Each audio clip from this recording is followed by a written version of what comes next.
এখন আপনারা দেখছেন ইউটিউব চ্যানেল সনাতন মিডিয়া লাইভ। চ্যানেলটি এখনই সাবস্ক্রাইব করে বেল আইকন বাজিয়ে অল সিলেক্ট করে দিন। আপনি নিজে তো শুনলেনই, আরেকজনকে শুনবেন এবং এটা পরিপূর্ণরূপে মানবেন। আপনার ধর্মে বলা আছে যে একাদশীর দিন কোনোভাবে মাছ মাংস খাওয়া যাবে না, আমিষ আহার বর্জন। আপনি যদি এটা না করেন তাহলে আপনি ঠিক আছেন, তাহলে আপনি নিয়ম পালন করলেন। কিন্তু আপনি নিজেও খাইলেন, পাশের বাড়িতে আপনার বিয়াই আইছে যায়নি তাই বিয়াইরেও 2 পিস বেশি করে খাওয়ালেন, নিজে তো মরলেনই আর একজনও মারলেন। তাহলে এই কাজ করা যাবে? হাত তুলে বলো, যাবে? যাবে না। তাহলে একাদশীতে আমরা কোনোরূপ মাছ মাংস আদি খাবো না। কয় যে গোসাই এই মাছ বিক্রি বন্ধ করে যে মালোপাড়ায় এসে ভালো একটা ওয়াজ শুরু করেছেন, আবার মাছ বিক্রি বন্ধ করে যাচ্ছেন? না না, শুধুমাত্র একাদশীর দিনটা। এখন দেখেন, এরপরে আমরা আমাদের যে ব্রত আদিগুলো আছে, এই যে আগামী রবিবার সিদ্ধ বিনায়ক ব্রত, গণেশ চতুর্থী, বিঘ্ননাশ, গণেশ চতুর্থী, বিঘ্ননাশক, বিঘ্ননাশং করম দেবম, কি জানো?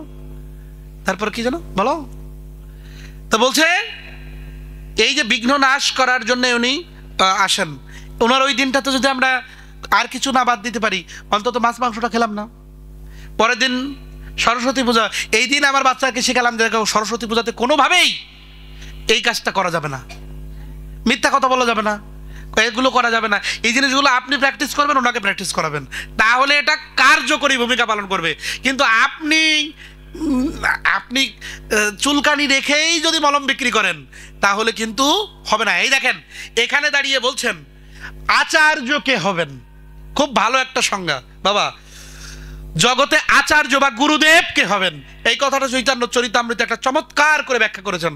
বলছে গুরুদেবের কার্য হচ্ছে আচার করা এবং প্রচার করা। অনেকে আছে আচার করে কিন্তু প্রচার করে না, আর অনেকে আছে প্রচার করে কিন্তু আচার করে না।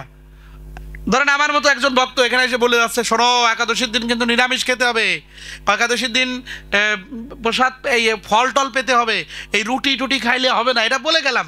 কিন্তু আপনি ঠিক একদিন আমার বাড়ি যেয়ে দেখলেন মোটামুটি হরে কৃষ্ণ রুটি 15 খান বানাইছি আমি, তাহলে কিন্তু রইল না। তার মানে আচার এবং প্রচার ঠিক নেই। তাই বলছেন আচারে প্রচারে দুইয়ে মিলে হয় এক কার্য। যিনি এই এক কার্য করেন তিনিই জগতের আচার্য, তিনি হচ্ছেন জগতের গুরু, তিনি জগতে গুরুপদবাচ্য হবেন, গুরুদেবকে হবেন। তার সংজ্ঞাটা এরকম। গুরু কি? এই যে এত কথা বললাম, এই কথাগুলো গুরুদেবের কৃপা ভিন্ন বলা সম্ভব নয়। গুরু কি? তা বলছে গু শব্দে অন্ধকার, রু শব্দে আলো। যিনি অন্ধকার আচ্ছন্ন অবস্থা থেকে, তামস্য অবস্থাকে বিদূরিত করে দিয়ে আমাকে আলোর জগতের সন্ধান দিলেন, তিনি আমার গুরুদেব। কথা বুঝেননি? এই অন্ধকার থেকে এই সনাতন জাতিকে যিনি আলো দেখালেন, এই বর্তমান সময়ে একজন গুরুদেব আমাদের এসেছেন। খেয়াল করেছেন? একজন গুরুদেব আসছেন না? আপনারা জানেন তো নাকি জানেন না? একজন গুরুদেব তো আসছেন জগতে, আমাদের মাঝে এসে সাড়া জাগিয়েছেন না? তো আমরা কি গুরুদেবের জন্য একটু প্রার্থনা করি, নাকি শুধু আমাদের নিজেদের জন্য প্রার্থনা করি? গুরুদেব কি ভালো আছেন না খারাপ আছেন?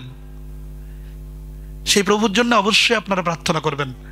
আমরা প্রার্থনা চাই, শুধু প্রার্থনা করব না, আমাদের প্রার্থনার শক্তির দ্বারা তাকে অবশ্যই আমরা আমাদের কাছে আবার পাবো। এটা পাবোই পাবো, ইহাতে কোনো সন্দেহ নয়। সুতরাং যিনি জগতের এইরকম আচার প্রচারের কার্য করবেন তিনি জগতের আচার্য হবেন, জগৎ আচার্য। তাই আমরা যেটা বলতে চাচ্ছি, তাহলে এই জগতে গুরুদেবকে যদি কেউ গুরুদেবের চরণের শরণাগতি নিয়ে গুরু গৌরাঙ্গকে সম্বল করে যদি কিনা সামনের দিকে আগায়, তাহলে তার ভজনটা পরিপুষ্টি লাভ করে, ভজনটা পরিশুদ্ধতা লাভ করে এবং পরিপুষ্টির মধ্য দিয়ে একটা সময় গৌর গোবিন্দের কৃপা পায়। কিন্তু যদি এই জায়গার গাছের গোড়াটা একটু নড়বড় হয়ে যায়, আপনি এমনভাবে মানে যে জায়গায় গ্রহণ করলেন, ভালো করে বুঝবেন, যে জায়গায় গ্রহণ করলেন এই জায়গাটা নড়বড়, তাহলে কি হবে? গাছটা যদি নড়বড়ে হয়, মূল জায়গাটা যদি নড়বড়ে হয়, তাহলে আপনার প্রাপ্তি কি হবে? হবে না। তাহলে মূল জায়গাটা আপনার শক্ত জায়গা হতে হবে। তাই এই জন্য বলেছেন যে গুরুকে আপনি কখনোই গুরুকে মনুষ্য জ্ঞান করা যাবে না। এই যে আর একটা কথা বলে চলে এসেছে, আপনার গুরুদেবের কাজ গুরুদেব কি? গুরুদেব শাস্ত্রের প্রমাণে কি বলছেন? বলছে যে অন্তর্যামী ভক্ত শ্রেষ্ঠ দুই তার রূপ। চৈতন্য চরিতামৃতে শ্রী ভগবানের, যেমন চৈতন্য চরিতামৃতে কবিরাজ গোস্বামীপাদ চরম পরম আকারে লিখেছেন, শিক্ষা গুরুকে জানিও কৃষ্ণের স্বরূপ, অন্তর্যামী ভক্ত শ্রেষ্ঠ দুই তার রূপ। তিনি অন্তর্যামী, তিনি ভক্ত শ্রেষ্ঠ, ভক্তের মধ্যে তিনি শ্রেষ্ঠ। তা বলছে যে গুরুদেব কৃষ্ণ হন শাস্ত্রের প্রমাণে, শাস্ত্রের প্রমাণে তিনি গুরুদেব কৃষ্ণের স্বরূপ হন বটে, কৃষ্ণ নন।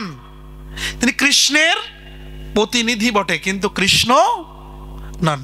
অনেকে আমরা মনে করি না যে এই ব্যাপারটা এরকম, কিন্তু ভজনে আপনাকে একটা জায়গায় দেখতে হবে।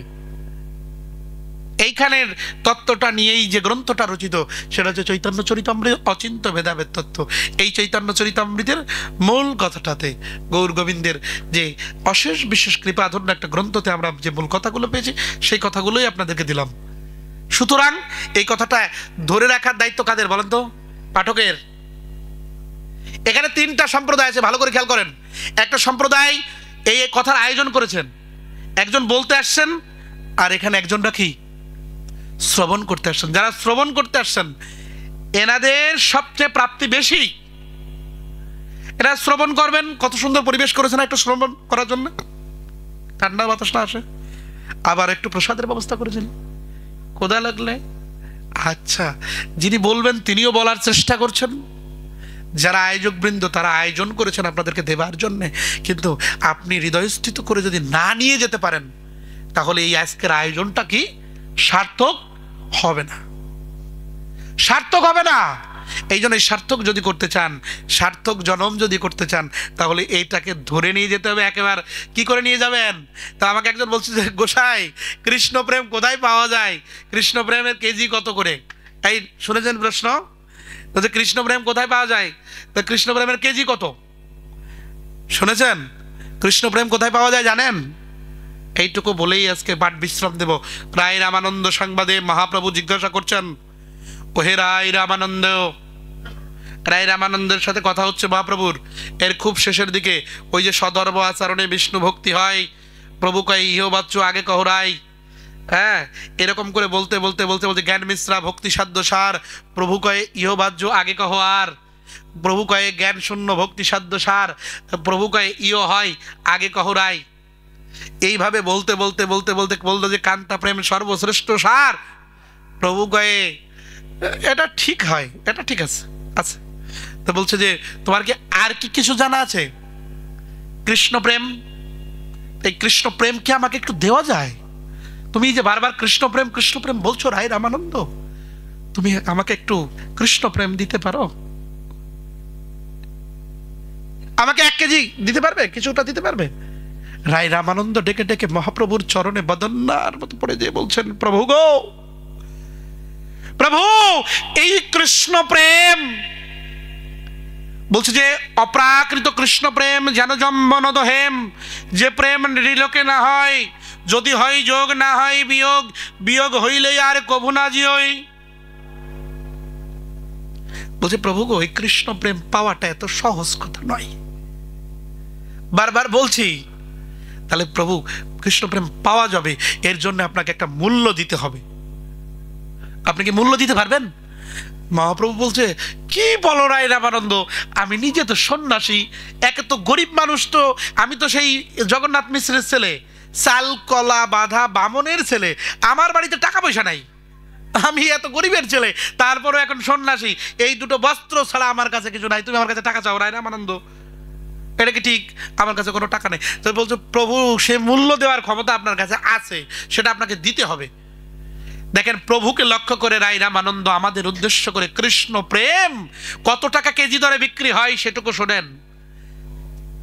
কৃষ্ণ প্রেম ডেকে ডেকে বলছেন জীব গোস্বামীপাদ। গোস্বামীপাদ একটা গ্রন্থের মধ্যে লিখছেন, রূপ গোস্বামীপাদ বলছেন, কৃষ্ণ ভক্তি রাসা ভাবিতা মতি ক্রিয়তং যদি কুতপি লভ্যতে তত্র লূল মূল্য মেকলাম জন্ম কোটি সুকৃতি না সুলভ্যতে। বলছে রায় রামানন্দ ডেকে ডেকে বলছে, প্রভু তুমি কৃষ্ণ প্রেম পেতে চাও? তা বলছে হ্যাঁ হ্যাঁ, তুমি দাও দাও দাও, আমি নেব। মানে খুব উদ্গ্রীব হয়ে গেছেন। মা এই কৃষ্ণ প্রেম পাওয়ার জন্য তোমার আমার এই উদ্গ্রীবতা দরকার,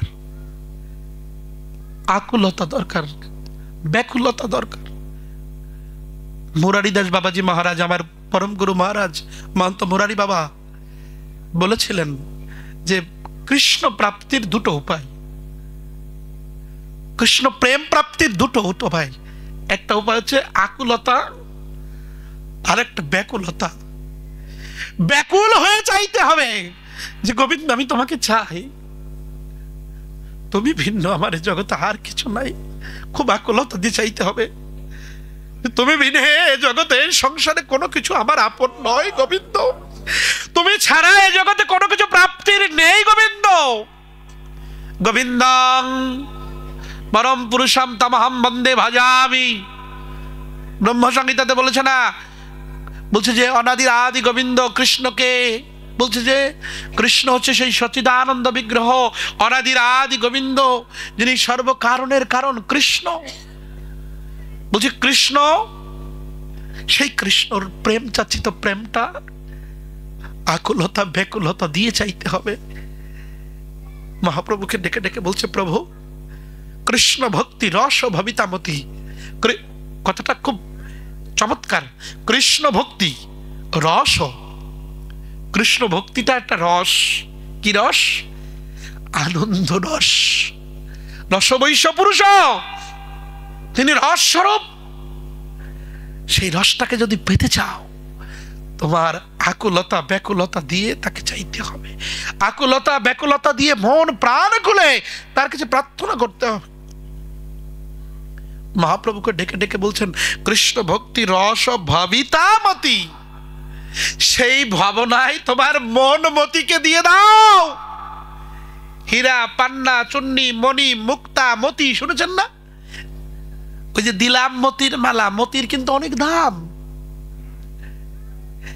তোমার হৃদয়স্থিত যে ভক্তিপুঞ্জ, যেটা তুমি তোমার হৃদয়ে গাথা আছে না, যে ভক্তি মতির মালা আছে না, এই ভক্তি মতির মালাটাকে কৃষ্ণ চরণে একবার হা কৃষ্ণ বলে অর্পণ করে দিলেই আকুলতা ব্যাকুলতা দিয়ে সেই প্রেম অর্জন করার মতো শক্তি তুমি অর্জন করতে পারবে। যদি দিতে পারো, যদি দিতে পারো, তাহলে এই জন্ম সার্থকতা আসবে। প্রভুকে বললেন প্রভু মূল্য কি দেবে জানো?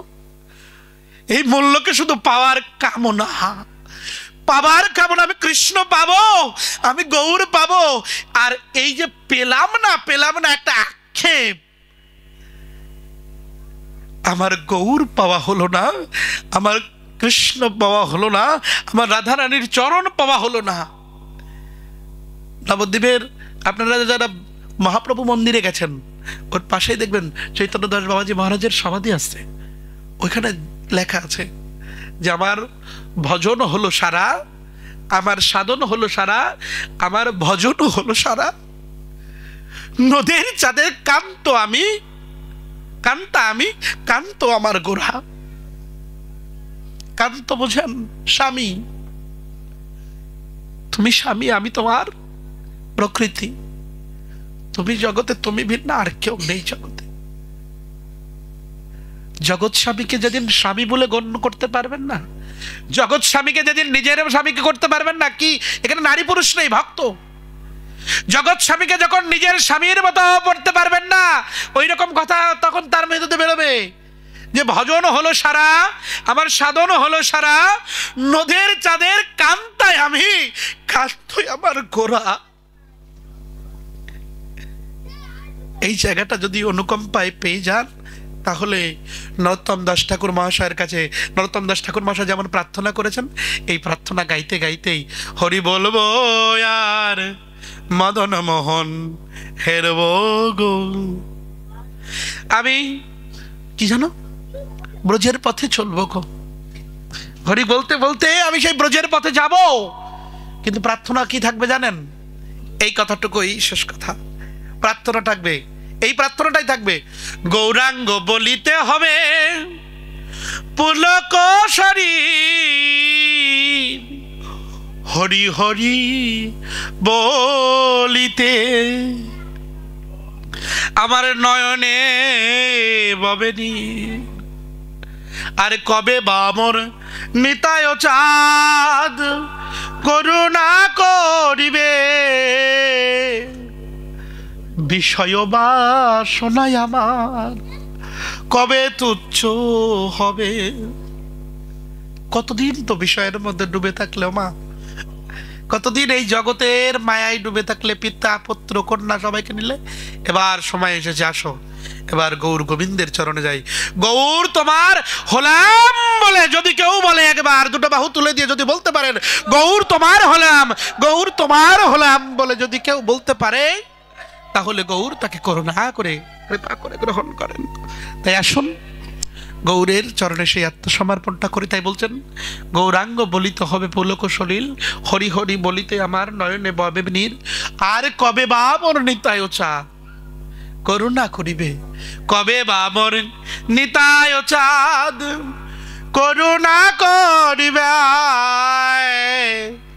বিষয় বাসনায় আমার কবে তুচ্ছ হবে। মৃদঙ্গে কোথায় গেল? বিষয় ছাড়িয়া কবে আসছে, আপনি মাইক দেন। বিষয় ছাড়িয়া কবে শুদ্ধ হবে মন, কবে হাম হারিব সেই মধুর বৃন্দাবন,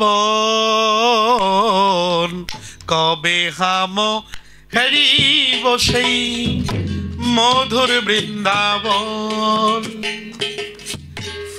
এরপরে একটা চমৎকার লাইন দিয়েছে। এই বাবা, কি লাইন দিয়েছে জানেন? ওনার গুরুদেব ছিলেন রঘুনাথ দাস গোস্বামী। এই জায়গায় আমাদের শিক্ষণীয়, ওনার গুরুদেব রঘুনাথ দাস গোস্বামী ছিলেন। বলছে রূপ রঘুনাথ পদে কবে হইবে আকুতি, কবে হাম বুঝিব সেই যুগল প্রীতি,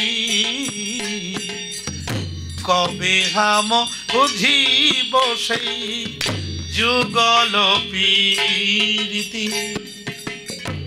বলে গৌর বলতে আমার নয়ন ঝরিবে, আমি হাগৌরাঙ্গ হাগৌরাঙ্গ বলে নয়ন জলে কবে ভেসে যাবে।